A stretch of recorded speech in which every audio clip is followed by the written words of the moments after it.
भगवद गीता 5वां अध्याय 22वां श्लोक।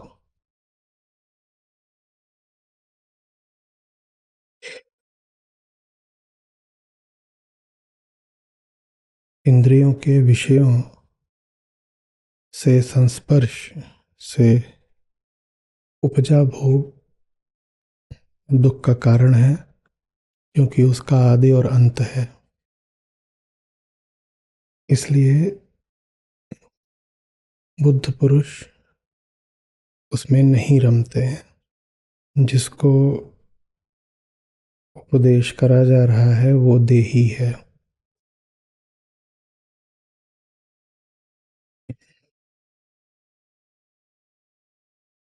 देह है तो इंद्रियां होंगी,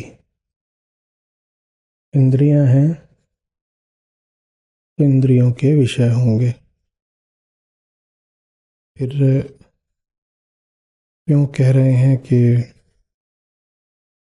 इंद्रियों और विषयों के संस्पर्श से हुआ भोग निश्चित ही दुख का कारण होता है, क्योंकि उसकी शुरुआत होती है और उसकी समाप्ति होती है। क्यों कह रहे हैं कि इसलिए तुम अर्जुन बुद्ध पुरुषों की तरह इससे बचो। किससे बचो? किससे बचो? जिसको उपदेश दिया जा रहा है वो सामने प्रस्तुत है देह रूप में, और हमने कहा कि देह है तो इंद्रियां होंगी, इंद्रियां होंगे तो विषय होंगे, विषय होंगे तो इंद्रियों और विषयों की परस्पर क्रिया होगी। इंद्रियों विषयों की परस्पर क्रिया जब निश्चित है तो फिर किससे बचने को कह रहे हैं श्री कृष्ण?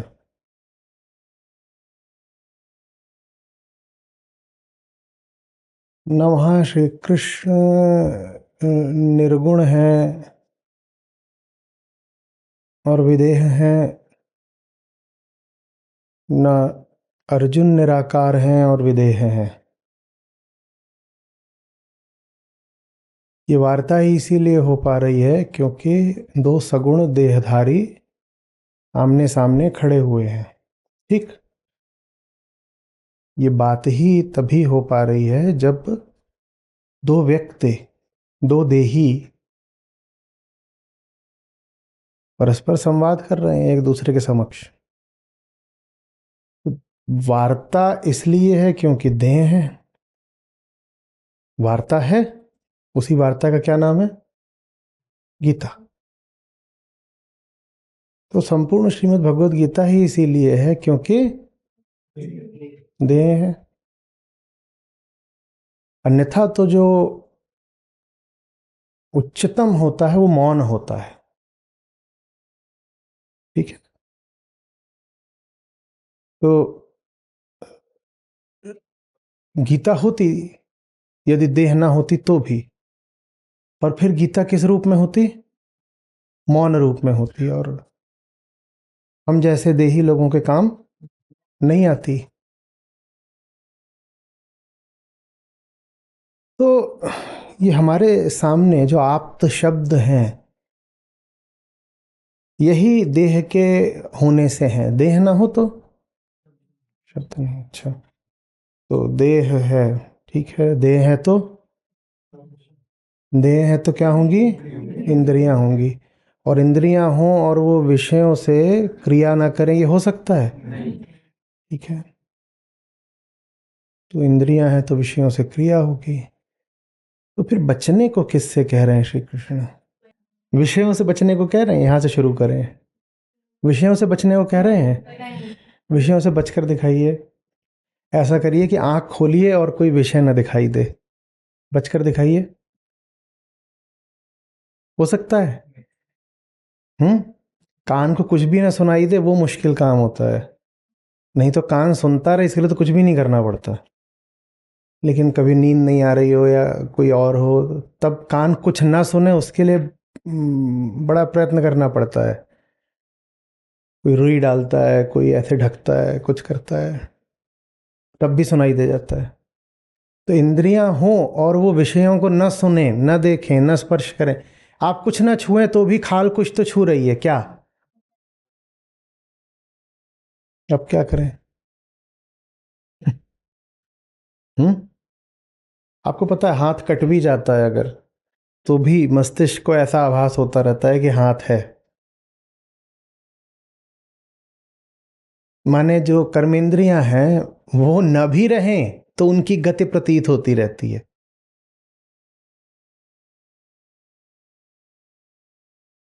मुझ में आ रही बात है? तो इंद्रियों को उनके विषयों से काटना संभव है क्या? नहीं। तो ये पहला सूत्र है, जीव को जगत से काटने की शिक्षा नहीं देता अध्यात्म। जीव को जगत से काटने की शिक्षा नहीं देता अध्यात्म। ये काम लोकधर्म में चलता है। क्या चलता है? कि जगत से बचकर चलो, ऐसा है वैसा है, ये चीज नहीं वो चीज नहीं। और किन विषयों से बचकर चलना है उनकी भी बाकायदा सूची पहले से तैयार है, उपलब्ध है। आपको उसमें कोई प्रयास या विवेक नहीं लगाना है। ये काम लोकधर्म में होता है। हम्म।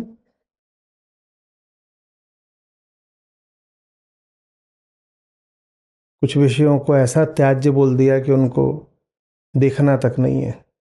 कुछ लोगों तक को ऐसा त्याज्य बोल दिया कि उनकी छाया अपने ऊपर नहीं पड़नी चाहिए।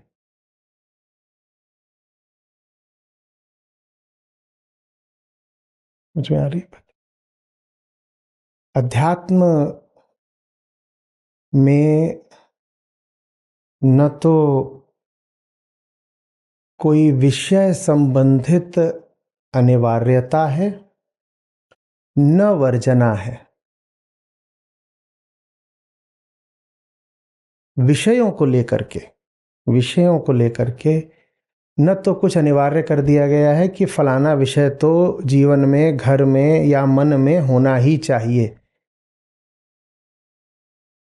बिल्कुल जरूरी है कि घर में फलानी वस्तु मौजूद रहे, या बिल्कुल जरूरी है कि मन में फलाना नाम, फलानी छवि, फलाना शब्द, फलानी ध्वनि गूंजती रहे। अध्यात्म में विषयों को लेकर के ऐसी कोई अनिवार्यता नहीं है। विषय बहुत बाद की चीज है, बहुत छोटी चीज है। हम्म?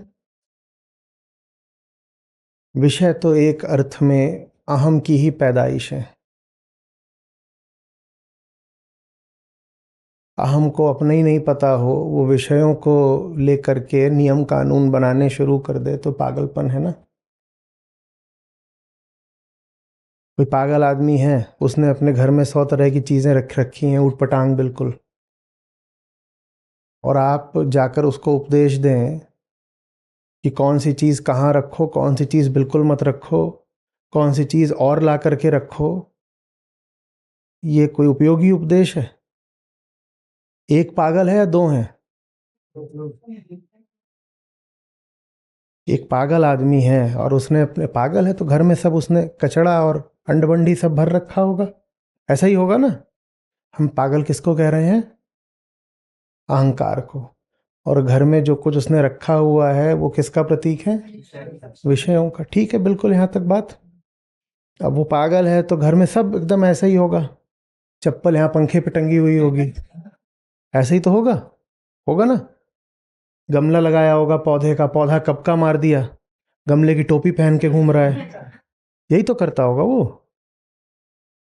आप जाकर के उसको ये सब ज्ञान देने लगे कि देखो चप्पलों के लिए नया स्टैंड ला देते हैं, उसमें चप्पल रखा करो। कोई ये होशियारी की बात है? पागल को घर व्यवस्थित रखने के सूत्र दें या उसके पागलपन को संबोधित करें? लोक धर्म इस बात को तो देखता ही नहीं कि पागल हो कि नहीं। वो बता देता है ऐसे ऐसे ऐसे ऐसे ऐसे। अब ये कर लो, अब ये कर लो, इन चीज़ों को छुआ करो, ऐसे नहाया करो, इस दिन मत नहाया करो, इस दिन दाढ़ी मत काटो, फलाने दिन फलाने कपड़े पहन लो, ये सब कर लो। विषय, बस विषय, विषयता की क्या स्थिति है, कोई ले नहीं। अहंकार की तो बात ही नहीं करनी है, अहंकार के विषयों की बात करनी है। पागलपन नहीं दूर करना है पागल का, उसके घर के बारे में 100 बातें, क्या शरीर के बारे में बातें करवा लो। अलग अलग संप्रदाय हैं, कोई किसी तरह की टोपी पहनता है, कोई किसी तरह का तिलक करता है, कोई किसी तरह का चंदन घिसता है, इस बारे में 100 पाबंदियां लगवा लो।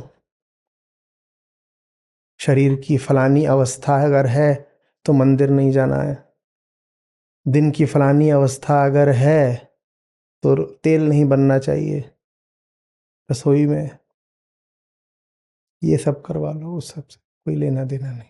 समझ में आ रही बात है? तो अगर इन बातों में कुछ नहीं रखा है तो श्री कृष्ण किससे बचने को कह रहे हैं? कह रहे हैं न तेषु रमते बुधः। रमण न करने का अर्थ क्या हुआ फिर? किस बात को श्री कृष्ण समझाना चाह रहे हैं? किसमें नहीं रमण करना है?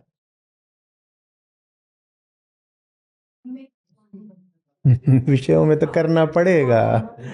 विषयों, इतनी देर से यही तो समझ रहे हैं कि विषयों को छोड़ना संभव, तो विषयों को लेकर के बहुत उपद्रव नहीं करना चाहिए। फलानी चीज में छूता नहीं हूँ, फलानी चीज में ये नहीं वो नहीं, ये सब जो उसका उत्तर है वो श्लोक में ही छुपा हुआ है। मैं दोबारा पढ़े देता हूँ, आपके पास भी तो होगा, दोबारा पढ़े देता हूँ, आपको समझ में आएगा। इंद्रियों और विषयों के संसर्ग से जो भोग है वो निश्चित दुख का कारण है, क्योंकि उसका आदि और अंत है। बड़ा सुंदर आपको शब्द दे रहे हैं कृष्ण, आद्यंतवंत। आद्यंत, आदि और अंत संधि करके आद्यंत, वो आद्यंतवंत हैं। जो पूरी प्रकृति है ये क्या है? आद्यंत है। विषयों की प्रकृति को कहते हैं आद्यंतवंती प्रकृति है इनकी। आद्यंत माने इनकी शुरुआत है और निश्चित इनका अंत भी है। तो फिर क्या है सीख? बोलो। विषयों से लिप्तता। लिप्तता से आशय क्या है आपका? मैं खेल रहा होता हूँ तो खेलना भी विषय ही है, वहाँ स्थूल सूक्ष्म हर तरह के विषय हैं। रैकेट है, बॉल है, ये स्थूल विषय है। जब मैं शॉट मार रहा हूँ तो मैं सोच रहा हूँ, भविष्य के बारे में सोच रहा हूँ कि सामने से रिटर्न किधर को आ सकता है, ये सूक्ष्म विषय हो गया ना। तो मैं तो कहूँगा कि मैं पूरे तरीके से डूबा हुआ हूँ विषयों में, मैं विषय में पूरी तरह से डूबा हुआ हूँ, इमर्स्ड हूँ। तो आप ये भी कह सकते हैं कि लिप्त हूँ, या दुनिया से 1.5 हाथ की दूरी बनाकर चलनी है। और दुनिया से 1.5 हाथ की दूरी बनाकर चलोगे तो कभी किसी खेल में, कला में, विज्ञान में पारंगत हो पाओगे क्या? हो पाओगे? फिर तो कोई भी काम करो, बोलो काम है, काम में क्या रखा है, असली घर तो आसमान है, काम तो बस यूं ही है पेट चलाने के लिए, ऊपर ऊपर से कर लिया, कुछ नहीं है। फिर तो इस दुनिया में किसी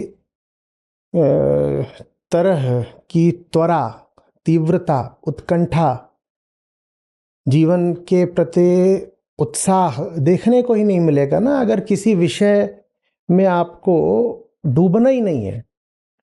मैंने तो हमेशा कहा डूबो ही नहीं, बिल्कुल गले तक आकंठ डूब जाओ। तो विषयों से बच बच के चलने की बात तो नहीं कर सकते हम, या करें? हम्म।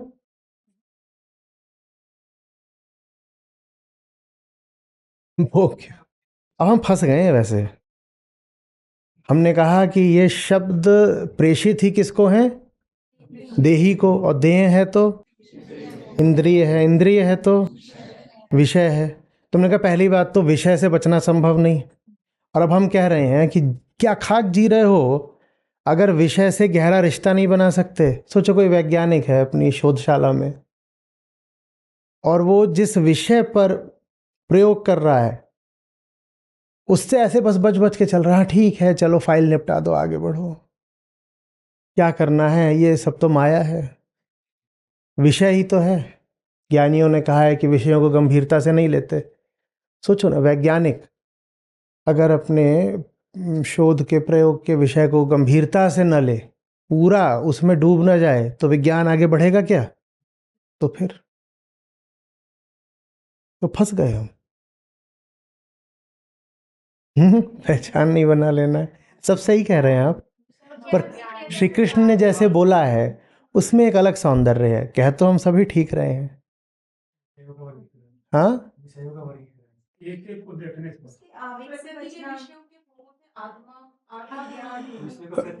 बिल्कुल ठीक कह रहे हैं, पर उसको देखिए कितना सरल कर दिया है आज। कृष्ण फिर कृष्ण है, उन्होंने कैसे बोला है? उन्होंने कहा है पूरी तरह डूब जाओ दुनिया में, पूरी तरह डूब जाओ। पर यहाँ पर एक केंद्र में बात भूलना नहीं कि ये सब कुछ आद्यंतवंत है, और जितनी गहराई से डूब रहे हो उतनी ही गहराई से उसी पल ये स्मरण रहे कि जिसमें भी डूब रहे हो वो आद्यंतवंत है। अब ये हुई चुनौती, डूबे बिना जियोगे तो बहुत रूखा और बहुत ठंडा जी रहे हो। ऐसों को हम खिलाड़ी मानते ही नहीं जो दुनिया में डूब नहीं सकते, जो किसी विषय में पूरी तरह अपने आप को झोंक नहीं सकते। क्यों नहीं झोंकें?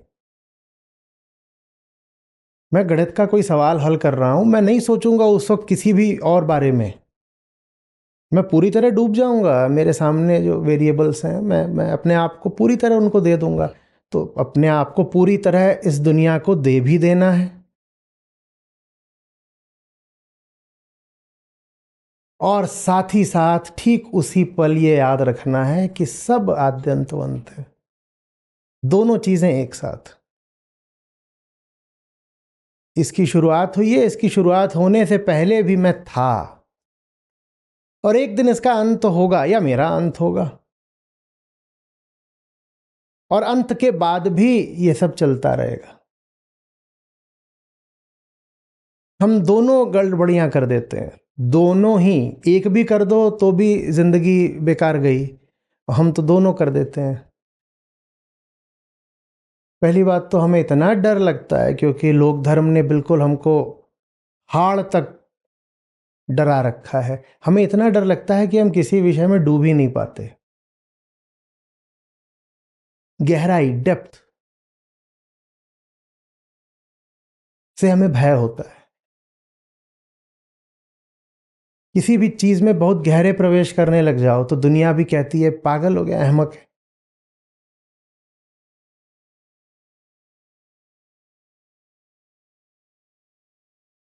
आप कैंपस में जाइए, वहां से जॉब लेकर के बाहर निकल जाइए, लोग कहेंगे ये बढ़िया बंदा। एक विषय को पकड़ा, उसका इस्तेमाल किया, भोगा, अब आगे निकल गया, कुछ और भोगेगा। पर आपको कैंपस में चल रही शैक्षणिक गतिविधि से, रिसर्च से, शोध से प्यार हो जाए, आप कहें कैंपस ही मेरा घर हो गया, अब यहीं रहूंगा, मैं रिसर्च करूंगा, मैं पीएचडी करूंगा, और पीएचडी करके हुआ तो मैं यहीं पर प्रोफेसर बन जाऊंगा। लोग बहुत हंसेंगे आपके ऊपर, बहुत हंसेंगे। आईआईटी से लोग बीटेक करते हैं, बीटेक वाला कोई वहीं एमटेक करने लग जाए, लोग हंसने लगते हैं उसके ऊपर।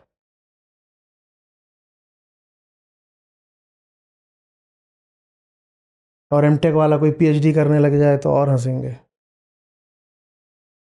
बीटेक कर लिया ना, प्लेसमेंट तो बीटेक के बाद मिल जाता ना, निकलो ना। कह रहा नहीं मुझे प्यार हो गया है अपने अपने स्ट्रीम से, मुझे प्यार हो गया है, मैं इसमें मास्टर्स करूंगा। ये मास्टर्स करना भी है तो अमेरिका जाओ।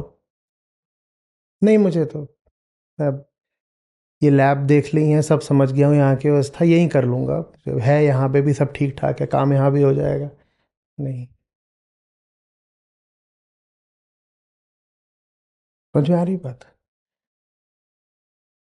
आप में से कितने लोग कविता वगैरह लिखते हैं?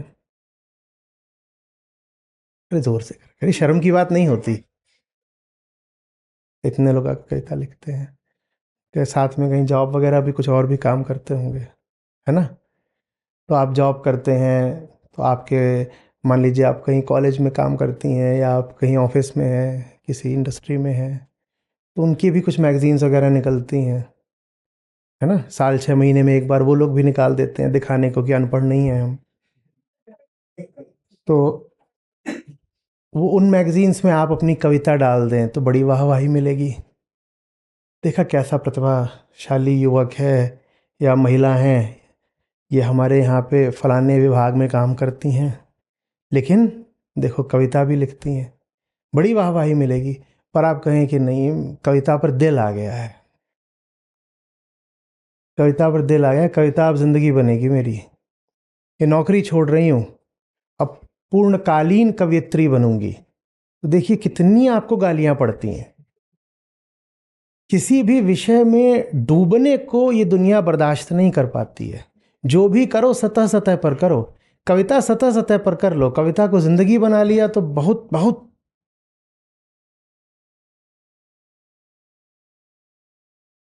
समझ में आ रही है ना बात ये?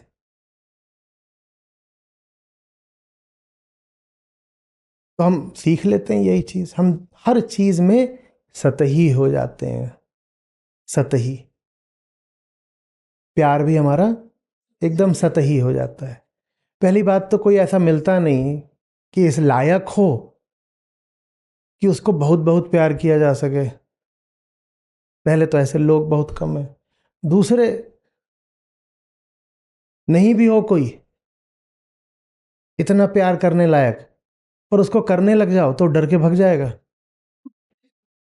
लोगों की प्यार पचा पाने की भी एक सीमा होती है, एक एपेटाइट होती है। उसके आगे किसी को प्यार भी दे दो तो उसको लगता है कुछ भूत प्रेत का मसला है, साइको है।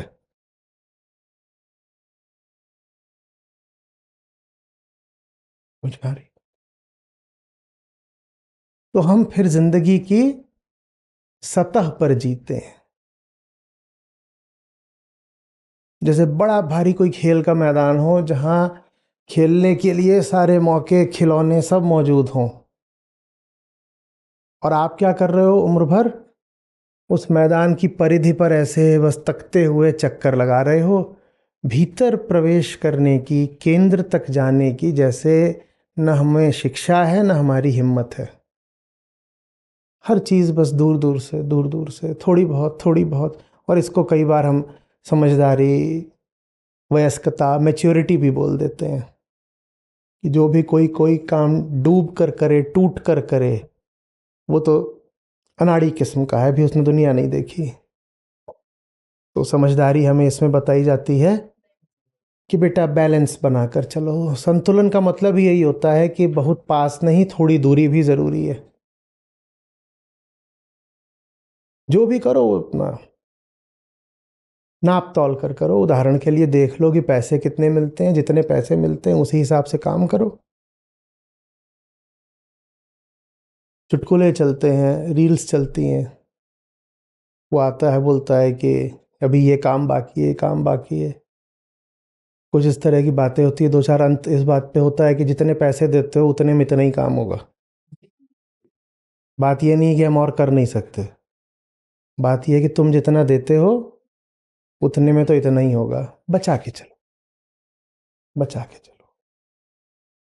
न प्यार एक सीमा से ज्यादा, न काम एक सीमा से ज्यादा, न समर्पण एक सीमा से ज्यादा। इमर्शन बहुत प्यारा शब्द है, आप्लावन, डूबना। डूबना उबना कुछ नहीं, वैसे ही जैसे पवित्र डुबकी मारी जाती है। नाक बंद करो, यहां तक जाओ, पेट भिगा लो, सर्च के कुछ दो चार बाल छुआ लो और भगो वहां से। ये जीवन के प्रति हमारा रिश्ता है। एक बॉक्स है, उस पर टिक लगाना है। हम्म? एक कार्ड है जिसको स्वाइप कर देना है। दिन का सबसे महत्वपूर्ण काम बहुत सारे दफ्तरों में यही होता है, स्वाइप इन स्वाइप आउट। आज का काम भी हो गया, ये काम था उनका, क्योंकि उनका सब कुछ गिना तो इसी से जाएगा कि स्वाइप इन हुआ कि नहीं, और स्वाइप आउट जल्दी तो नहीं कर दिया। जब ये हो जाता है तो बिल्कुल चैन की सांस आती है, हाँ चलो आज का काम हो गया, निपट गया आज का। ये जिंदगी के प्रति, हाँ ठीक है, बढ़िया है, कुछ उससे ज्यादा जो करे वो क्या है, पागल है, पागल।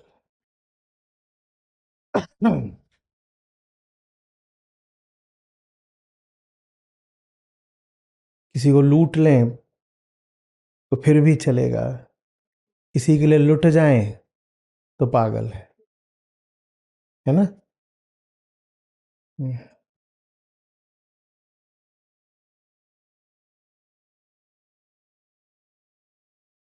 लेकिन स्वभाव तो यही है कि डूब जाओ।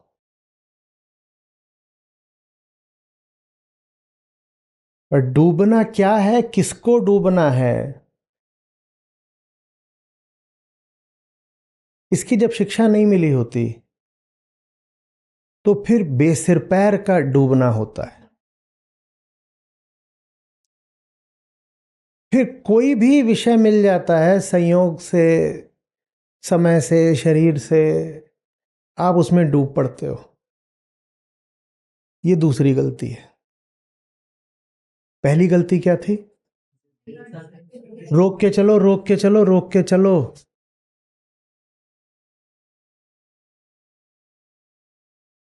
जो सही है उसको पहचानो ही मत,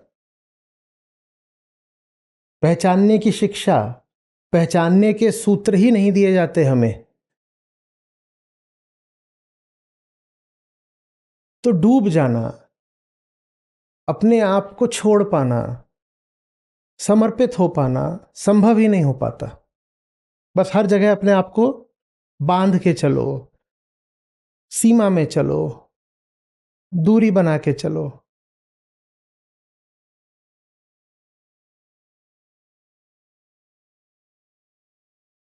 ये पहली गलती।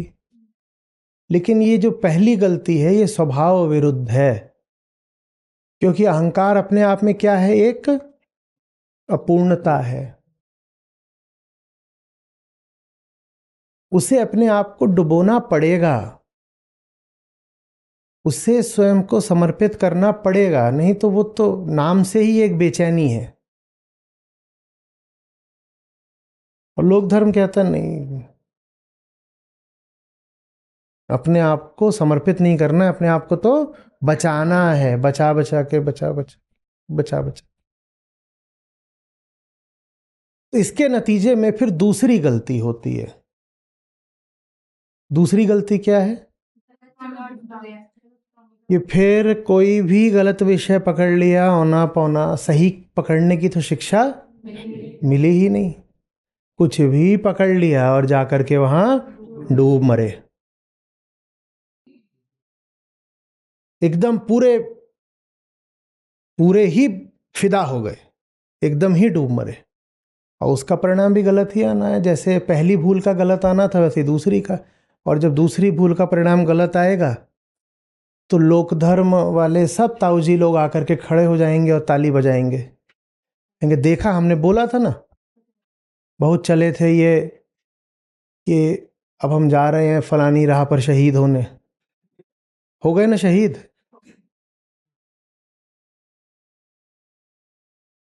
दोनों गलतियां हैं, दोनों ही गलतियां हैं। बच बच के, दामन बचा बचा के क्यों जी रहे हो, मरने के लिए। इतना साफ सुथरा रह के भी हो तो राख ही जाओगे ना, इतना क्या बचा रहे हो अपने आप को।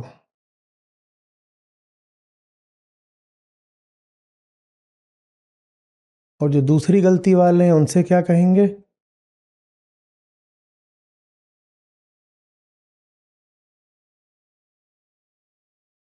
प्रेम में डूबा जाता है, कीचड़ में थोड़ी।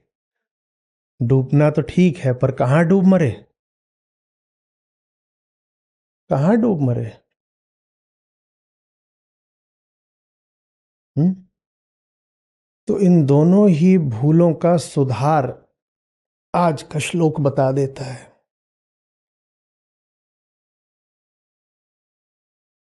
वो कहता है कि तुम भी ऐसे रहो और विषय भी ऐसा चुनो कि याद रहे कि तुम वास्तव में विषय से स्वतंत्र हो। विषय यदि जड़ है तो ये तुम खुद याद रखो कि ठीक है, प्यारा है, इसमें डूब रहे हैं, लेकिन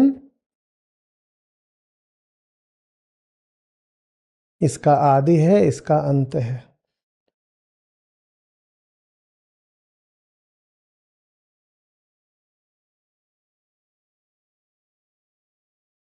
फिर उस विषय से सही संबंध अपने आप बन जाएगा।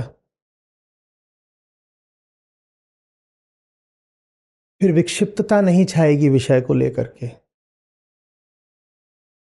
समस्या तब होती है जब सामने होता है जड़ पदार्थ।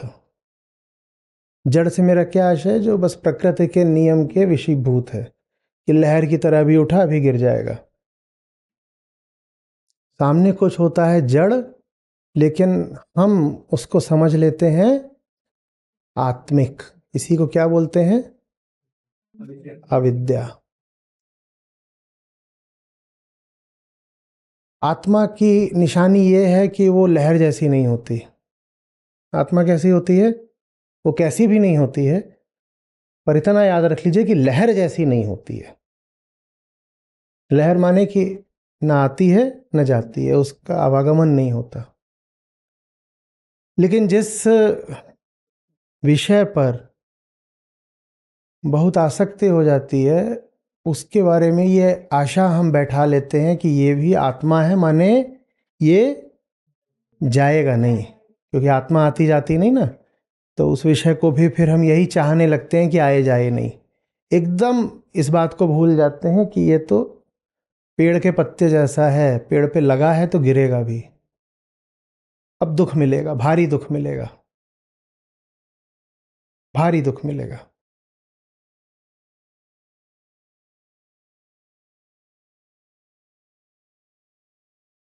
जब भी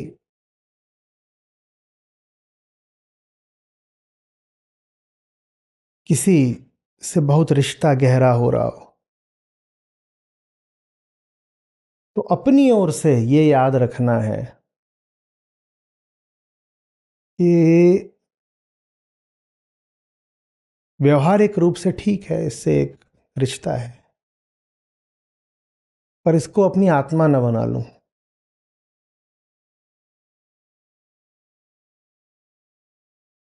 आत्मा ये हो नहीं सकता। इसको जाना है, इसको जाना है। कोई संबंध ऐसा बना रहे हो जो इस बात से टूटने लगता है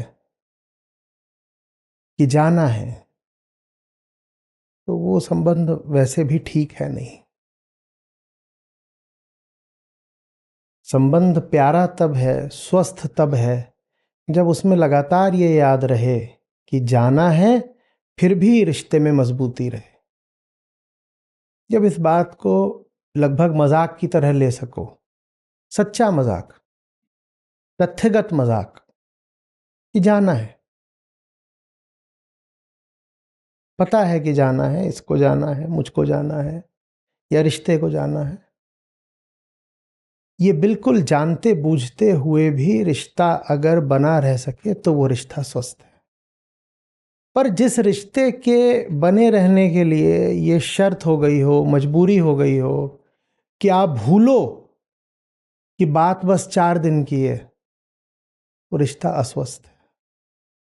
हमारे लिए बड़ा मुश्किल पड़ता है जब रिश्ते में गहराई के क्षण होते हैं, तो हम बिल्कुल याद नहीं करना चाहते कि बात 4 दिन की है। अब दुख मिलेगा। गीता बता गई है कि दुख पाओगे।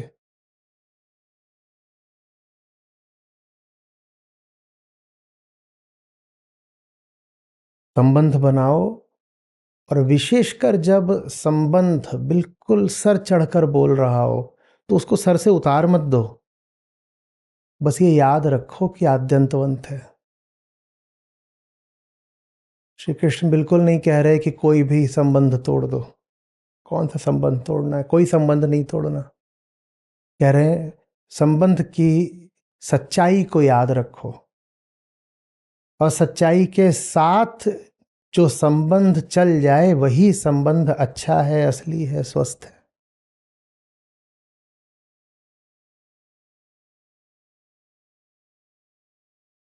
ठीक तब जब भोग का नशा एकदम गिरफ्त में ले रहा हो, एक बार याद दिलाना आद्यंतवंत। और ये याद करने का मतलब ये नहीं है कि विषय को झटक के दूर फेंक दिया। इसका मतलब बस ये है कि अब रिश्ते में होश आ जाएगा। रिश्ता टूट नहीं जाएगा, रिश्ता होशपूर्ण हो जाएगा। और किसने कह दिया कि आनंद बेहोशी में है? आनंद होश में है। बेहोशी में थोड़ी देर का जुनून हो सकता है, पर उसके बाद बहुत बहुत लंबा दुख होता है। वो जो लंबा अंतराल होता है दुख का, हम्म, किसी भी तरह से ये वैध नहीं कि 2 पल के जुनून के लिए उतना लंबा दुख सहा जाए। महीन बात है। बात समझ रहे हैं? वेदांत का, गीता का संदेश कहीं से भी जगत को पीठ दिखाने का नहीं है। पीठ तो अर्जुन दिखाना चाह रहे थे, कृष्ण ने तो बांह पकड़ के लड़वा दिया। बिल्कुल उस समय की जो मान्यताएं थीं उन पर चल रहे थे अर्जुन। कुछ सच कुछ झूठ बोल रहे थे। कह रहे थे कि मैं इतना प्यार करता हूं इन लोगों से कि इनको मार के जो राज्य मिलेगा उससे बेहतर है कि मैं मर ही जाऊं। और बात सिर्फ मेरी नहीं है, ये सब लोग मर गए तो स्त्रियां बेचारी, उनका क्या होगा? और वो इधर उधर विवाह कर लेंगी और दूसरे वर्णों से वर्णशंकर पैदा होंगे।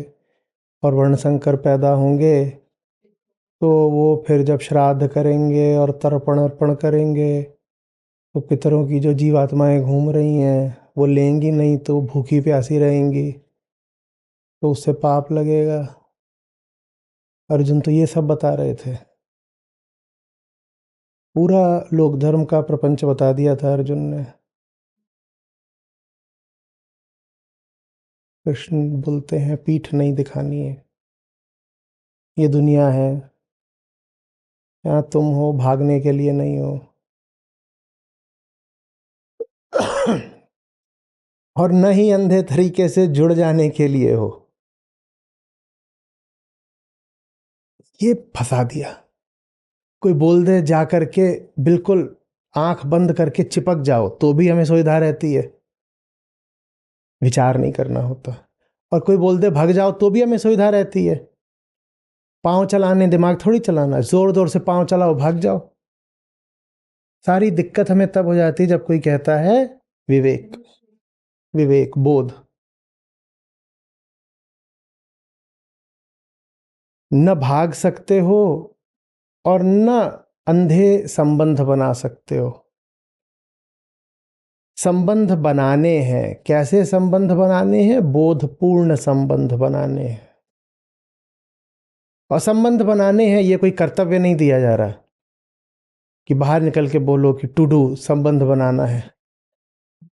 ये कोई कर्तव्य नहीं बताया जा रहा। गीता तो कर्तव्यों से मुक्ति का नाम है। संबंध बनाने हैं जैसी बात, अरे संबंध तो है ही ना। आंख खुली, आंख के खुलते ही क्या बन गया? दिख तो गया, लो बन गया संबंध। तो जीव होने का अर्थ ही होता है संबंधित होना। जीवित माने संबंधित। कोई जीव नहीं हो सकता संबंधहीन। जीवित माने संबंधित।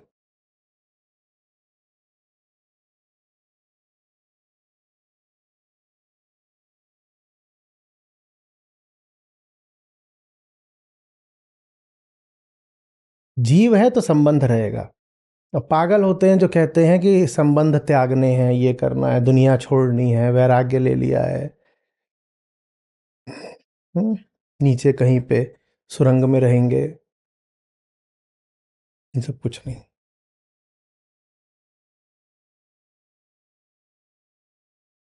हम्म,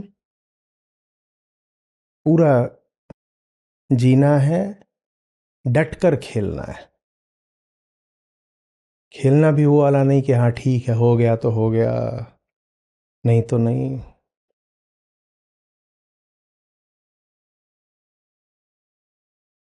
क्रिकेट खेलते थे, मैं बॉलिंग करता था, एक से मेरी एक बार बड़ी लड़ाई हुई।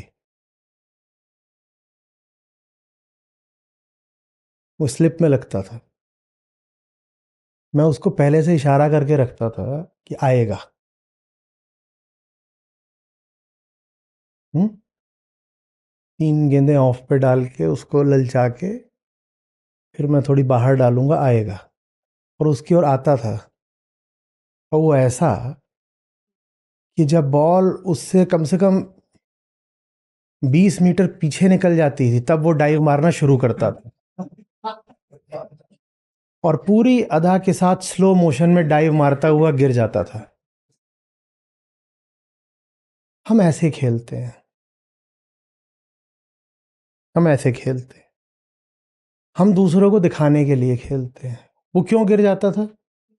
दिखाने के लिए कि तूने बोला था तो मैंने डाइव मारी, तो अब वो निकल गई तो मैं क्या करूं। और बड़ी जोर से लगती है क्योंकि आमतौर पे ऐसे जब निकलती है ना, तो सिर्फ ये नहीं कि कैच चला गया, विकेट चला गया, उसको कभी 2 रन कभी 4 रन भी मिल जाते हैं। उसका एज लगा था तो वो पीछे 4 रन ले गया। बहुत जोर से लगती है। और इधर धीरे धीरे लहराता हुआ स्लो मोशन में बॉल वहां बाउंड्री पहुंच गई, तभी स्लो मोशन में गिर रहा है। हम ऐसे खेलते हैं, है ना। कर्तव्य पूर्ति। गीता में कर्तव्य एक गंदा शब्द है।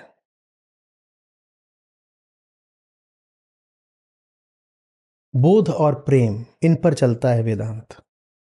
कर्तव्यों पर नहीं। कर्तव्यों पर कौन चलता है? लोक धर्म। वहां ना बोध है ना प्रेम है, वहां बस कर्तव्य सारणी है। तुम क्या हो, तुम अपना उम्र बता दो, अपना लिंग बता दो, अपना वर्ण बता दो, और अपने जीवन की स्थिति बता दो, क्या चल रहा है क्या, उसके हिसाब से तुम्हें तुम्हारे कर्तव्य बता दिए जाएंगे। और तुम इन कर्तव्यों का अगर कर रहे हो पालन कैसा भी, तो तुम अच्छे आदमी हो, नहीं तो तुम बुरे आदमी हो, तुम्हें गाली देंगे।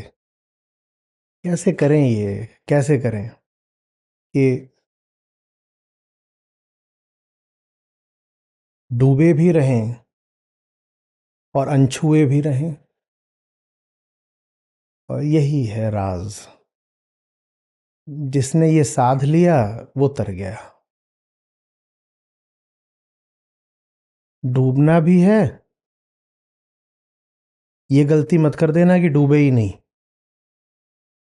हम्म, हम तो पवित्र पावन साफ हैं। हमारी जीवन भर की उपलब्धि ये है कि हमने जिया ही नहीं। ये मत कर देना। डूबना भी है और बिना डूबे डूबना है।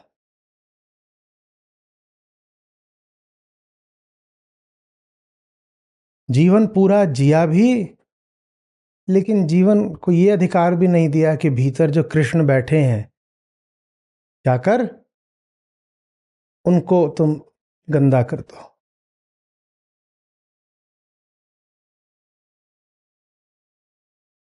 किस ग्रीक फिलोसोफर की कौन सी बात याद आ रही है?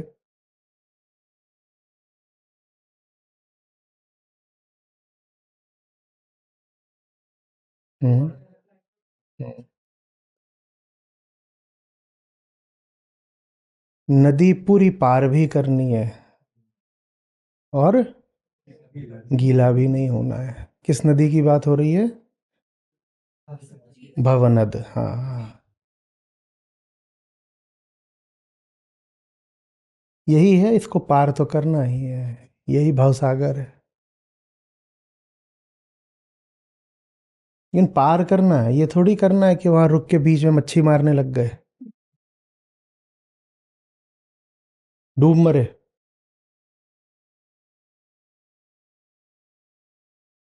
बिना नदी में उतरे पार नहीं होगी, और ऐसे उतरेगी डूब गए तो भी बर्बादी। दोनों ही सिरों पर गड़बड़ है। एक वो जो नदी में उतरा ही नहीं, इनको हम बोलते हैं धार्मिक लोग, ये नदी में उतरते ही नहीं। क्या तो रहे, इनकी उपलब्धि ये होती है कि इन्होंने जीवन में कुछ भी न जाना होता है, न चखा होता है, न अनुभव किया होता है। इनसे कुछ पूछो, हमको नहीं। सीधे आदमी, कुछ पूछ लो, इन्हें कुछ नहीं पता होगा। और जिसको पता हो वो इनकी दृष्टि में पापी होता है। इनको आप कोई चुटकुला सुनाए तो इनको हंसी आ भी रही होती है तो हंसी रोक लेते हैं। बताओ क्यों? क्योंकि हंसी आ गई तो साबित हो जाएगा कि इन्हें चुटकुला समझ में आ गया है, और अगर समझ में आ गया है तो गंदे आदमी है, क्योंकि चुटकुलों में तो गंदगी होती ही है। तो ये ऐसा मुंह बनाएंगे, हमें नहीं समझ में आया, हम कुछ नहीं जानते। क्यों कुछ नहीं जानते? मूर्ख हो, नहीं जानते तो पता होना चाहिए ना। साधु महात्मा लोग होते हैं, उनके आगे कोई चीज ले आ दो, खासकर टेक्नोलॉजी से संबंधित, हाय हमको क्या पता, ये नए जमाने की बातें हैं। तुम कब के, औरंगजेब जमाने के हो? तो यहाँ कैसे आ गए? अपने जमाने में जाओ। पर भीतर हमारे कोई बैठा हुआ है जो बिल्कुल पुलकित हो जाता है, लगता है बिल्कुल पवित्रता का आज स्पर्श मिल गया। बाबा जी बोले ये क्या दिखा दिया? मोबाइल उनके सामने रख दो, बोलते कोई छोटी सी ईंट रख गया है यहाँ, किसके सर पे मारनी है? हम नहीं जानते। बाबा जी बिल्कुल लग्जरी गाड़ी में चलेंगे। बाबा जी से पूछ लो, बाबा जी सिलेंडर कितने हैं इसमें? बाबा जी कहेंगे हमारे यहाँ तो अभी भी चूल्हे पे बनता है।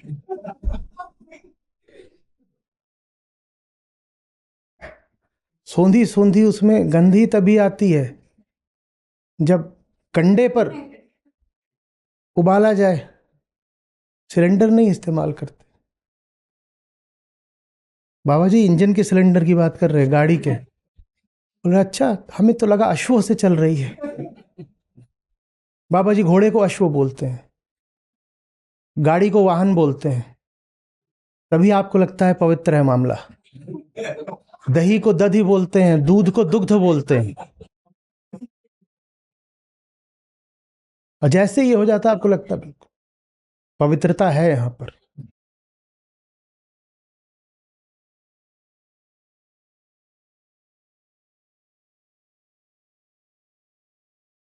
क्यों नहीं स्पर्श करना है दुनिया को? और क्या संभव है ना स्पर्श करना? तो श्री कृष्ण इस तरह के पाखंड में आपको नहीं पड़ने देते। वो नहीं कहेंगे कि दुनिया से अछूते निकल जाओ। वो लेकिन शर्त रखते हैं, कहते हैं पूरी तरह डूबो, और डूबने के क्षण में भी होश मत खो देना। विषय है सामने, सत्य नहीं है, और विषय की प्रकृति याद रहे। क्या प्रकृति है हर विषय की? आया है जाएगा। लेकिन ये पाप नहीं कर दिया उसने कि आया है जाएगा, उस बेचारे की तो ये दोष थोड़ी दे देंगे। विकार का अर्थ ही क्या होता था, हमने बात करी थी शून्यता सप्तति में एक बार। विकार माने क्या होता है? परिवर्तन। जो भी विषय सामने है, चाहे वो ऐसा जड़ हो चाहे वैसा चेतन हो, उसकी प्रकृति ही क्या है? विकार। उसका दोष नहीं है, उसका गुण है। उसको परिवर्तित होना ही है। तो ये कोई इल्जाम लगाने की, ताना मारने की बात नहीं है। इसको नहीं मारते हम ताना, पर अगर कोई चेतन व्यक्ति है जीवन में, उसको परिवर्तित होते देखा तो ताना भी मारते हैं कि तुम अब वैसे नहीं हो जैसे तुम आए थे, तुम भूल रहे हो प्रकृति के कुछ मूल सिद्धांत। यहाँ सब कुछ ही परिवर्तनशील है, यहाँ सब कुछ विकार युक्त है। इसमें ताना मारने की क्या बात? तानाबाजी वगैरह करोगे तो रिश्ते में पाखंड आ जाएगा। जो बदल चुका है वो ऐसे दिखाएगा जैसे बदला नहीं है। बदले तो आप भी हो, पर एक झूठा सिद्धांत पकड़ रखा है कि बदलना नहीं होता। बदलना नहीं होता। तुम आत्मा हो कि नहीं बदलोगे? तुम प्रकृति हो, तुम बदलोगे। क्यों छुपाना चाहते हो कि तुम बदल गए? कल कुछ और थे, आज कुछ और हो गए। इसमें शर्म की क्या बात है? न तुम्हारे बदलने में कुछ शर्म है, न सामने जो विषय है उसके बदलने में कुछ शर्म है। दोनों की प्रकृति है बदलाव। और यही याद रखना है। ये तो भूल जाओ कि इसमें कुछ शर्म है। यही वो बात है जो लगातार याद रखनी है। मैं जैसा कल था आज वैसा नहीं हूँ। ये मेरे सामने है, ठीक है, इस पल में ऐसा है, सुंदर है, बहुत अच्छी बात है। अगले पल की अपेक्षा नहीं रखनी है इससे। सारी कटुता आती है अगले पल की उम्मीद से, और उम्मीद ये होती है कि जैसा अभी है अगले पल वैसा रहे, जो वो कर नहीं सकता। वो चाहे तो भी नहीं कर सकता।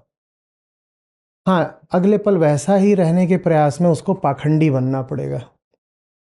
अगले पल आपको भी पहले ही जैसा रहने के प्रयास में पाखंडी होना पड़ेगा। वो पाखंड हमारी जिंदगी बन चुका है। कर्तव्य के नाम पर हमको स्थायित्व पढ़ाया गया है, जैसे अभी हो वैसे ही रहना। ये कैसा कर्तव्य है? ये प्रकृति विरुद्ध है, ये अध्यात्म विरुद्ध है, ये गीता विरुद्ध है।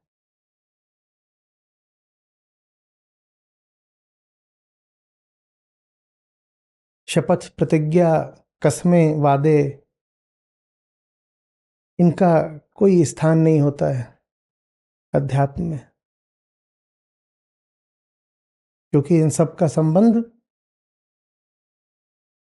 कल से होता है। कल आप वो होगे ही नहीं जो आप आज हो, तो किस बिना पर आप कल का किसी को आश्वासन दे रहे हो?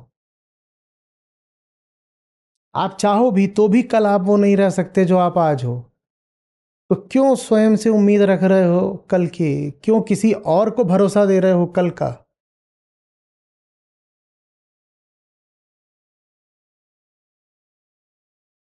यही सब दुख का मूल है। भूल जाना कि जो मैं आज हूं वो मैं कल नहीं था और कल नहीं होऊंगा। और भूल जाना कि जो कुछ आज जैसा है वैसा कल नहीं रह सकता। नहीं रह सकता, यही अविद्या है। इसलिए ही अध्यात्म चाहिए होता है, ताकि जो अपेक्षा जहां रखनी है वहां के अलावा कहीं और मत रखो। स्थायित्व की अपेक्षा मात्र आत्मा से रखी जा सकती है, किसी और से नहीं। आप जाते हैं, आईने में अपना चेहरा देखते हैं, आपको कुम्हलाया दिखता है, कुछ झुर्रियाँ दिखती हैं, आपको बुरा लगता है। बुरा क्या लगता है? क्या बुरा लग रहा है? आप देखते हैं आपके कुछ बाल सफ़ेद हो रहे हैं, आपको बुरा लगता है। क्या बुरा लग रहा है? हम्म?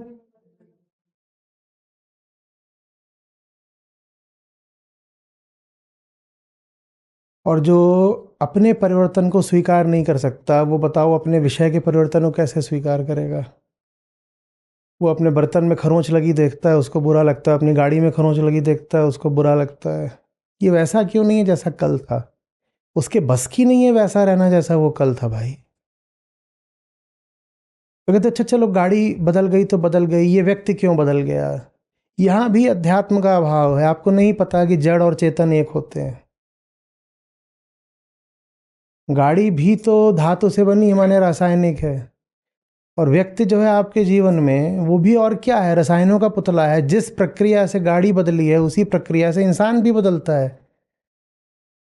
गाड़ी को तो लेकर फिर भी आप एक बार संतोष कर लेते हो, अरे गाड़ी है लोहे की, उसमें तो खरोंच आनी ही आनी थी, बदल गई, बूढ़ी हो गई, पेंट झड़ गया, आवाज करने लग गई, मॉडल पुराना लगने लगा।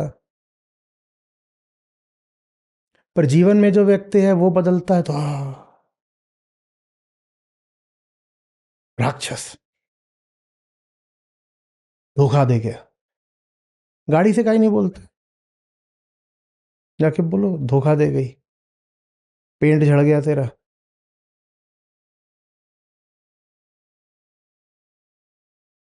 और जिस प्रक्रिया से मैं कह रहा हूं गाड़ी बदली है, ठीक उसी प्रक्रिया से व्यक्ति भी तो बदल रहा है। एक तरह से सारा अध्यात्म ना इसी बात पर आकर अटक जाता है। हम जड़ और चेतन को अलग अलग मानते हैं, दोनों से अलग अपेक्षाएं कर लेते हैं, और इसीलिए फिर वो हमें बड़ा भारी ढकोसला करना पड़ता है, जिसका नाम है जीवात्मा। हम बोलना चाहते हैं शरीर जड़ है और इसके भीतर एक चेतन जीवात्मा है। हम मानना ही नहीं चाहते कि ये शब्द भी शरीर से आ रहे हैं। तो अगर कुछ चेतन है तो शरीर ही चेतन है। जड़ और चेतन दो पृथक सिद्धांत नहीं है, जड़ और चेतन एक ही प्रकृति के दो रूप हैं। मिट्टी ही शरीर बन जाती है, मिट्टी ही बोलने लग जाती है शरीर बन करके। कोई अलग चेतन जीवात्मा नहीं है जो शरीर में प्रवेश करती है या शरीर से निकल जाती है। तो जड़ और चेतन को अलग अलग देखने की भूल के कारण ही हम जड़ को तो फिर भी माफ कर देते हैं बदलने के लिए। बर्तन था टूट गया, हम कहते हैं कोई बात नहीं, पर इंसान को हम माफ नहीं कर पाते बदलने के लिए। इतनी विचित्र बात है। कोई बर्तन 20 साल पुराना हो और टूट जाए तो आप कहते हैं ये तो ठीक ही है, इतना पुराना था तो टूटेगा। और रिश्ता 20 साल पुराना हो और टूट जाए तो आपको और ज्यादा बुरा लगता है। क्यों भाई? बल्कि 1 साल पुराना हो टूट जाए तो बुरा लगना चाहिए, जैसे बर्तन 1 साल पुराना था तो टूट गया तो बुरा लगना चाहिए। 20 साल में दो लोग हो, कितनी अलग अलग दिशाएं ले ली होंगी दो लोगों ने। अब या तो इतना बोध हो कि अलग अलग दिशाओं के बावजूद दो व्यक्ति साथ चल सकते हैं, तब तो ठीक है। पर अगर दोनों का साथ आना ही प्राकृतिक था, तो प्राकृतिक दिशाएं तो 20 साल में पता नहीं कितनी बदल गई। कैसे साथ रह लोगे? और यही वजह है कि आपस में दो लोग जो बोध से नहीं बस संयोग से बंधे होते हैं, वो 20 साल बीतने के बाद एकदम मरे जैसे हो जाते हैं, क्योंकि वो जबरदस्ती बंधे हुए हैं।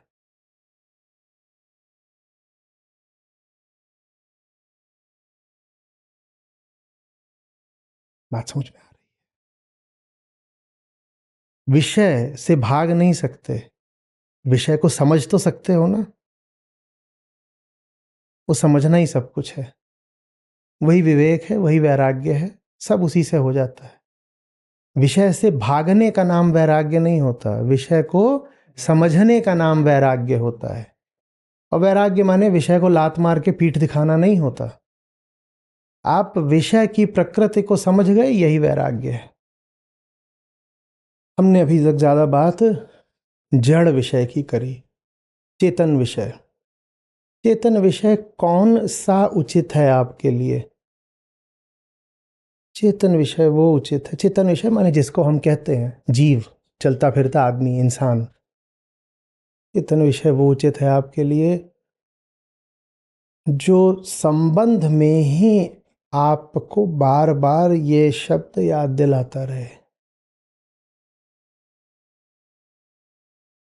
आद्यांतवंत।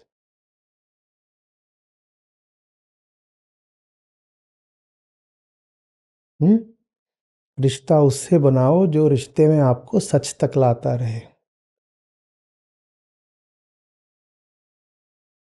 मात्र वही संबंध फिर 20 साल क्या, 50, 100, 400 साल चल सकता है।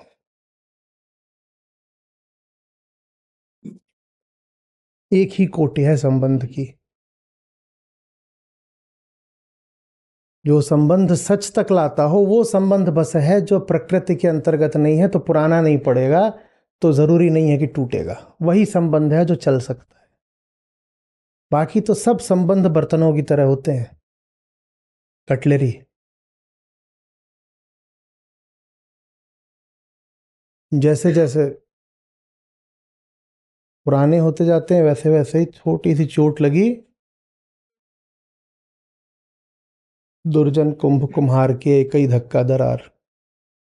हाँ, उसके बाद आप उसमें फेविकॉल लगा के और कुछ करके और रस्सी से बांध के काम चला लो तो चलता रहता है। ऐसे ही तो होता है हमारा।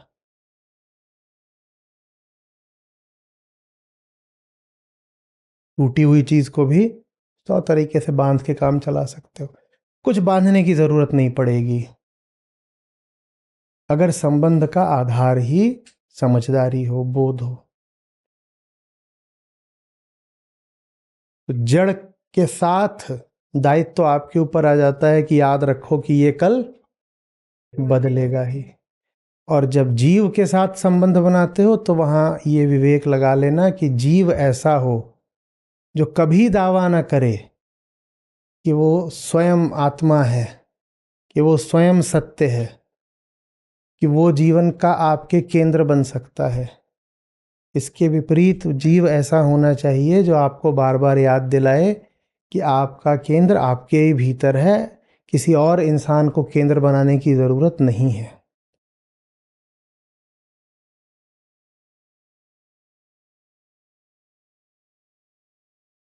न संबंध से भागना है, न संबंध में अंधे होकर डूब जाना है। दोनों ही स्थितियों में दुख पाओगे।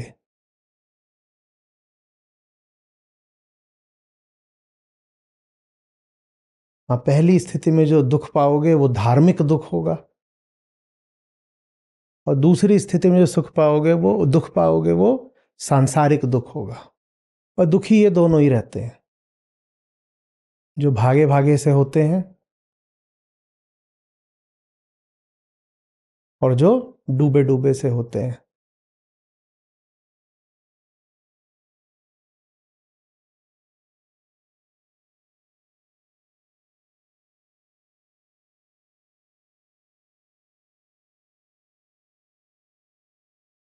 धीरे धीरे इसका अभ्यास करना शुरू करिए।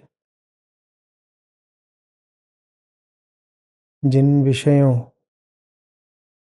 में बड़ी लीनता हो, जब उनके साथ रहें तब भी ये याद रखने की कोशिश रखें कि लहर है, लहर है। जैसे ही अपने आप को याद दिलाएंगे ना कि लहर है, वैसे ही पाएंगे कि रिश्ते का जोर कम हो रहा है।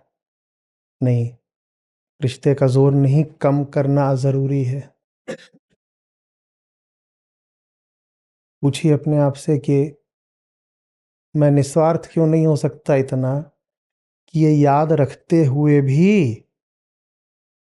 इसको दे सकूं कि इसको कल चले जाना है। पर हम तो जब किसी को कुछ समर्पित करते हैं तो अपने भीतर पूरी भावना, पूरा निश्चय बैठा चुके होते हैं कि अब इसको हमने खरीद लिया है कुछ दे करके। दुकान में यही करते हैं ना, रुपया देते हैं तो कुछ खरीद लेते हैं। तो वैसे रिश्तों में हम जब भी कुछ समर्पित करते हैं, सेवा भावना, कुछ भी, तन मन धन, तो भीतर आशय यही रहता है कि मैंने इसको कुछ दिया है तो चुपचाप मैंने इसको खरीद लिया है। क्या हम ऐसे हो सकते हैं कि याद रखें कि जिसको दिया है वो कल चला जाएगा और फिर भी दे सकें? बच्चे हैं जैसे घर में छोटे, क्या हम ये याद रख सकते हैं कि अब ये हो रहा है, 12-14 साल का हो रहा है,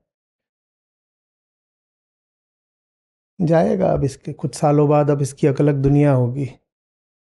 और ये याद रखते हुए भी जो अधिकतम आवश्यक है उसको हम देते चलें। क्या ये कर सकते हैं हम? हम्म। तो ये भी नहीं करना है कि कह दिया कि अच्छा बेटा तेरे अपर लग रहे हैं, तेरे उड़ने के दिन आ गए तो अब मुझसे कुछ नहीं पाएगा। ये भी नहीं करना है। और ये भी नहीं करना है कि तग तुझे अगर कुछ दे रहे हैं तो तेरे ऊपर चढ़कर बैठ जाएंगे।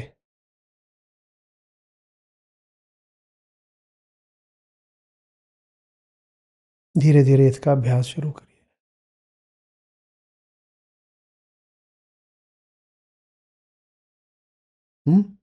संबंधित हैं भी और नहीं भी हैं, डूबे हुए भी हैं पर भीगे भी नहीं हैं।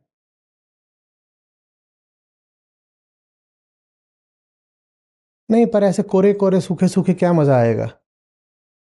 देख लो आजमा के, शायद आता ही हो। कृष्ण तो कह रहे हैं कि आता है। वो तो कह रहे हैं कि असली आनंद ही तभी है, असली आनंद ही तभी है।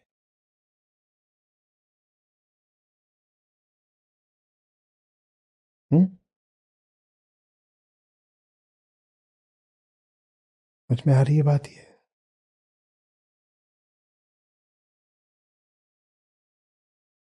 संबंधित हो पाना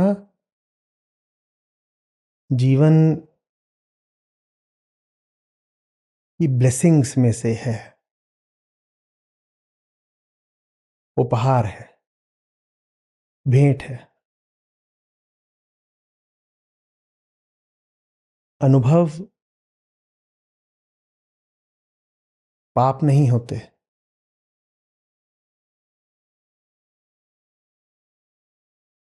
हम्म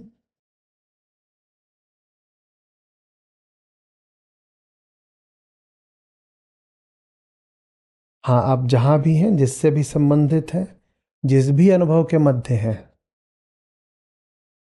बस याद रखिए कि सामने जो विषय है वो विषय मात्र है। बस इतना है।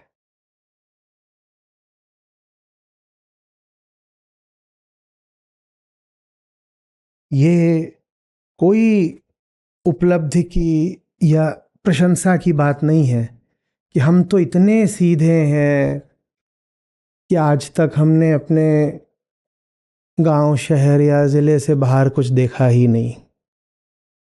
इसमें कोई सिधाई नहीं है। ये जीवन के व्यर्थ जाने की आप सूचना दे रहे हैं। क्या बताएं, हम तो जीवन भर कर्तव्यों का ही पालन करते रहे। 3 बच्चे थे, बड़े करे, उनकी खूब सेवा करी है, मातृ धर्म निभाया है, अच्छा खाना खिलाया है उनको, अच्छा नहलाया धुलाया, कपड़े पहनाए हैं। बाकी हम कुछ नहीं जानते।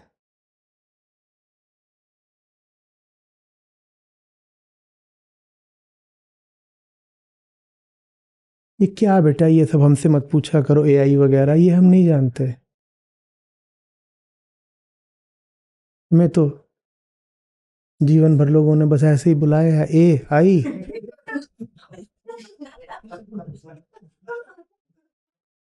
हम खुद ही आई हैं,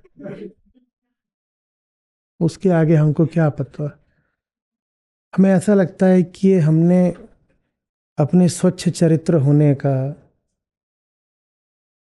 धार्मिक होने का वक्तव्य दिया है। नहीं, ये हमने अपने जीवन की बर्बादी का हिसाब दिया है।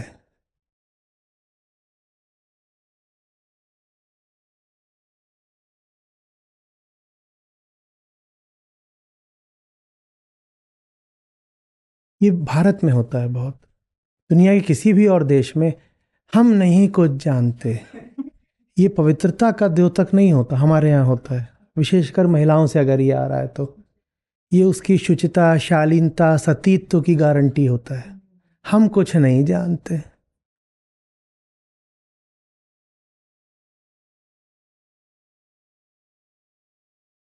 कुछ नहीं जानते।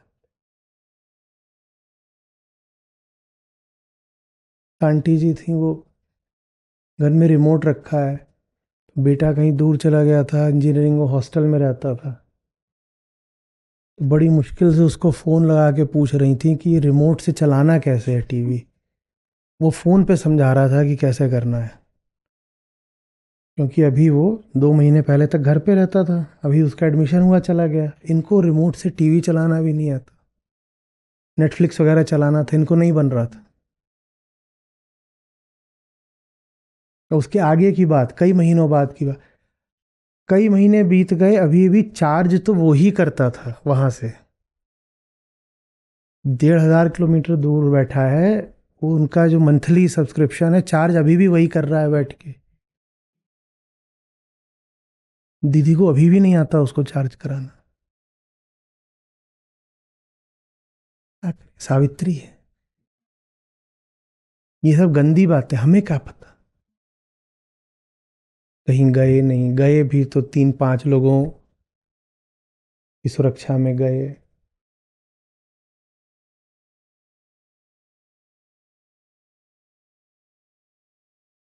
टिकट की ऑनलाइन बुकिंग नहीं कराई कभी। भारत से बाहर अकेला जाना छोड़ दो, अपने प्रांत से ही बाहर अकेले नहीं गए कभी।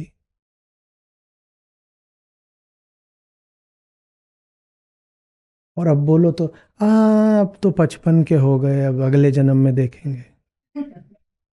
अच्छा तरीका है ना, बढ़िया। लोक धर्म, किसी की जिंदगी बर्बाद कर दो फिर उसको अगला जन्म बता दो, तो उसको गुस्सा भी नहीं आने पाता। कहता अगला जन्म तो है ना, जीरो से शुरू करेंगे, जैसे सांप सीढ़ी में होता है। पूरा पिट गए, सांप ही सांप। तो उसके बाद क्या बोल रहे, दोबारा खेलेंगे। कोई दोबारा खेलने का मौका नहीं है, नहीं है तो नहीं है। यही है, कुछ कर सकते हो तो कर लो। लेकिन हाँ, बहुत खिलाड़ियों को लिप्त होकर, आसक्त होकर डूबते देखा है काल ने। तो कहा गया है कि जब भी आगे बढ़ना विषयों की दुनिया में, तो याद रखना कि विषय है सत्य नहीं, विषय है आत्मा नहीं। उससे संबंधित हो जाना, पर उसको बहुत ऊंचा ओहदा मत दे देना, ना उससे बहुत उम्मीद पाल लेना। हम्म। वो भी मूर्ख हैं जो कहते हैं अरे हमें अपने वतन की मिट्टी से आगे कभी विदेश देखना ही नहीं है। और वो भी मूर्ख हैं जो जब विदेश देखने जाते हैं तो वहाँ ऐसे लालायित हो जाते हैं कि कहते हैं यही वतन है हमारा, हमें कभी लौटना ही नहीं है। जानते सब हैं, अनुभव सबका लिया है, बंधे किसी से नहीं है। सब अनुभव है, सबका ज्ञान है, लेकिन आसक्ति किसी से नहीं है।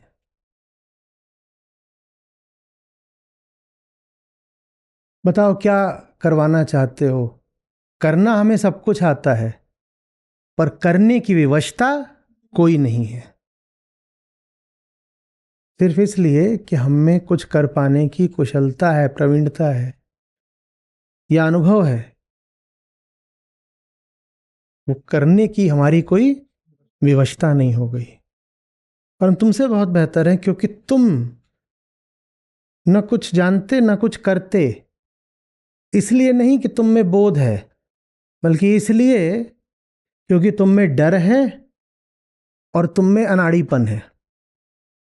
पहली बात तो तुमने जीवन में न कुछ जानना न कुछ करना सीखा, संबंध बनाने की कला ही नहीं आई तुम्हें। पहली बात तो ये कि तुम में कुशलता नहीं है, और दूसरी बात, कुशलता आ भी जाए तो तुम डरते बहुत हो कि संबंध बनाएंगे तो संबंध कहीं हमको खा ना जाए। खा नहीं जाएगा, याद रखो ना। अगर संबंध तुम्हें खा जाएगा तो इसका मतलब आत्मज्ञान में बड़ी कमी है।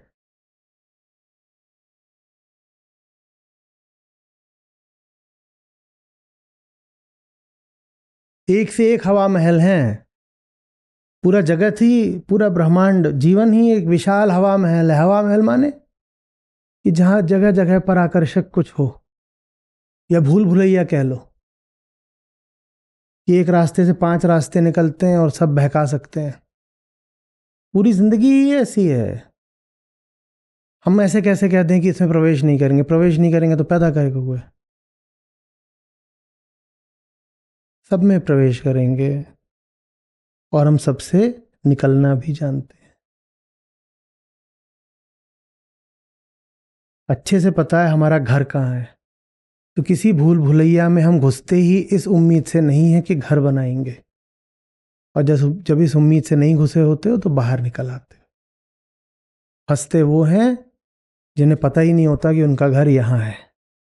वो बाहर कहीं घर खोज रहे होते हैं, तो जो उनको विषय मिलता है उसी को वो उसी के साथ घर बनाना शुरू कर देते हैं। हमें किसी विषय के साथ घर नहीं बसाना है, हमारा घर पहले से बसा हुआ है भीतर। हमें किसी के साथ जब घर बसाना नहीं, तो किसी से हमें बहुत उम्मीद नहीं। जब किसी से बहुत उम्मीद नहीं, तो हम सबके साथ संबंधित हो सकते हैं, सबके साथ संबंधित हो सकते हैं।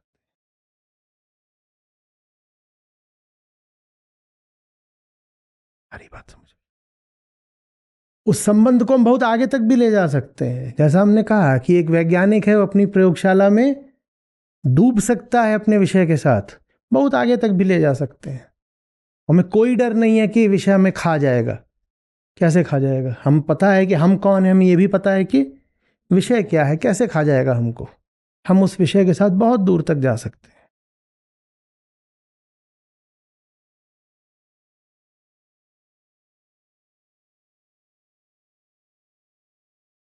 आप लोग गीता यात्रा में साथ हैं।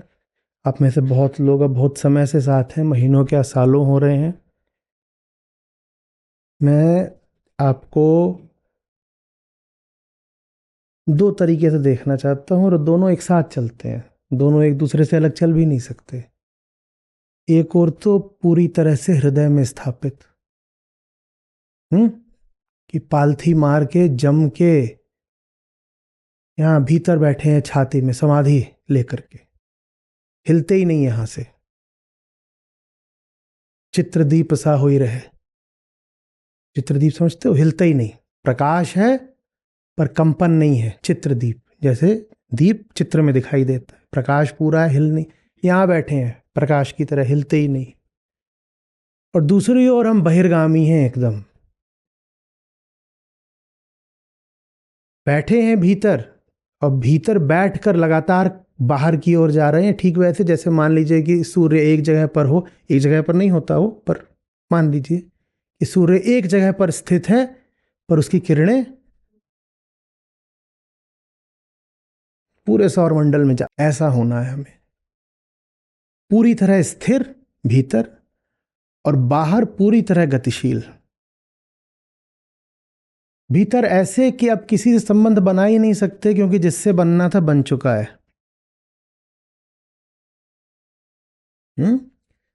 तन में मन में प्रीतम बसा, दूजा कहाँ समाए। तो नो वैकेंसी। इससे रिश्ता बनना था बन गया था, अब क्या बनना है? तो यहां तो पूरे तरीके से सब कुछ एकदम स्थापित है, सिमटा हुआ है, सेटल्ड है, निपटा हुआ है। और दूसरी ओर जो दुनिया का क्षेत्र है, बाहरी जीवन है, उसमें निरंतर गतिशील।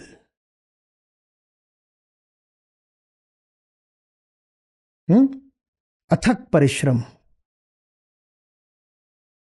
कहीं दबना नहीं, डरना नहीं, पीछे हटना नहीं, कहीं यह कह के रुक जाना नहीं कि अब बहुत हो गया। कभी बहुत नहीं हो गया, जब तक जिंदा हो आगे बढ़ो, नए क्षेत्र खोलो, नए आसमान खोजो। कोई ढर्रा मत पकड़ लो कि हम तो अभी तक इसी ढर्रे पर जिए हैं, तो आगे भी इसी ढर्रे पर जिएंगे।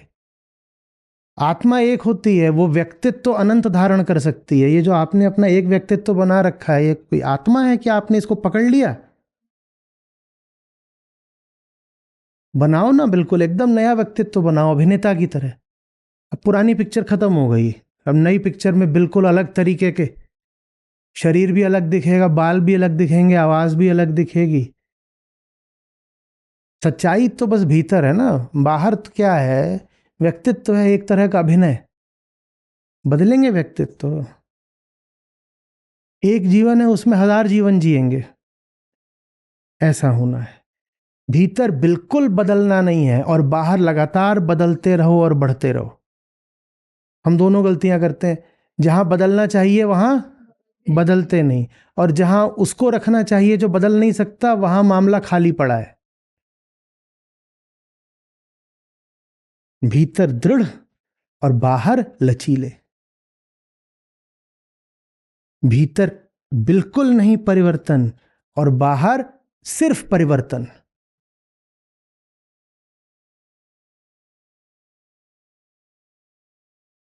भीतर बिल्कुल किसी से संबंधित नहीं, और बाहर दुनिया भर से नाता।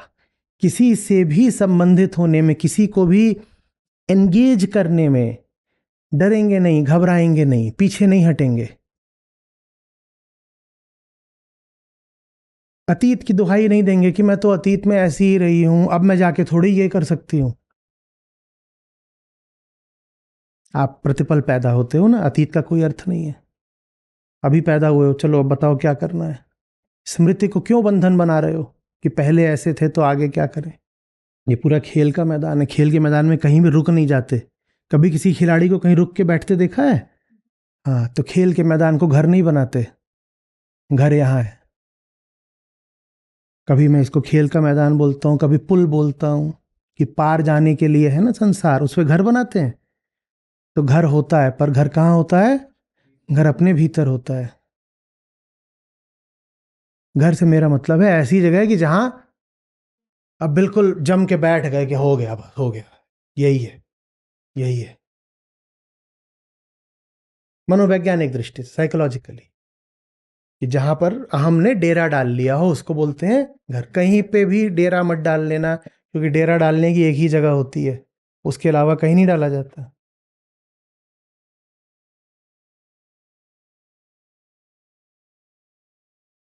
पर्यटन, भ्रमण, घूमो घूमो घूमो घूमो, उड़ो हवा की तरह। हवा का पता ठिकाना होता है कोई? अभी यहां बह रही, पता है कहां से आई है? पता नहीं कहां कहां से आ जाती है। जो मॉनसून में जो बादल बरसते हैं, जो हवाएं बहती हैं, पता है कहां से आई होती है? कहां से आई होती है?